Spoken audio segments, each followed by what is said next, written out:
एक माझ्या मतदारसंघावरती पवार साहेबांचे फार मोठ्या प्रमाणात उपकार आहेत. कर्जमाफी झाली, आमच्या भागातल्या बऱ्याच शेतकऱ्यांचे म्हणजे आयुष्य उद्ध्वस्त होण्यापासून वाचलं. त्याच्या पुढे जाऊन आबांनी पाणी आणलं होतं.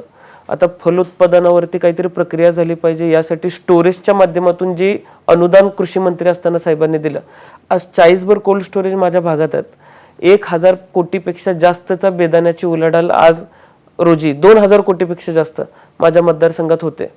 आता अशा पद्धतीचे उपकार आहेत. पूर्वी आबा प्रचाराच्या निमित्तानं बाहेर असायचे. एक दिवस पवारसाहेब येऊन थांबायचे तासगावमध्ये. एक तासगावची सभा पवारसाहेब असताना 2004 साली थोडीशी अयशस्वी ठरली.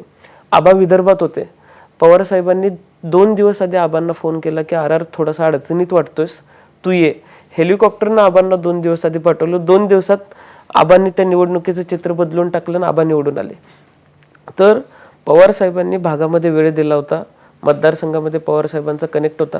आणि त्याच्याही पुढे जाऊन सगळ्यात आधी मला जर कोणी सांगितलं असेल पवार साहेबांना सोडायचं नाही तर ते माझ्या आजीने सांगितलं. आजी घरी गेल्या गेल्या म्हणली, म्हणजे थोडीशी ग्रामीण भागातली आहे, काय जरी झालं तरी म्हाताऱ्याला सोडायचं नाही, हे माझ्या आजीचं वाक्य होतं. नाहीतर तुला घरात घेणार नाही. आणि तिनं माझ्या चुलत्यांना सुद्धा तेच सांगितलं. त्याच्यानंतर मी आरेवाडीला गेलो.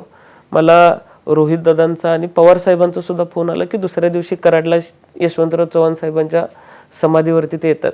माझ्या मतदारसंघातले 2000 लोक घेऊन मी समाधीवरती गेलो होतो. ज्या दिवशी मी तिथं गेलो होतो त्याच दिवशी माझी भूमिका स्पष्ट झाली होती आणि मी माझ्या भूमिकेवर ठाम राहिलो.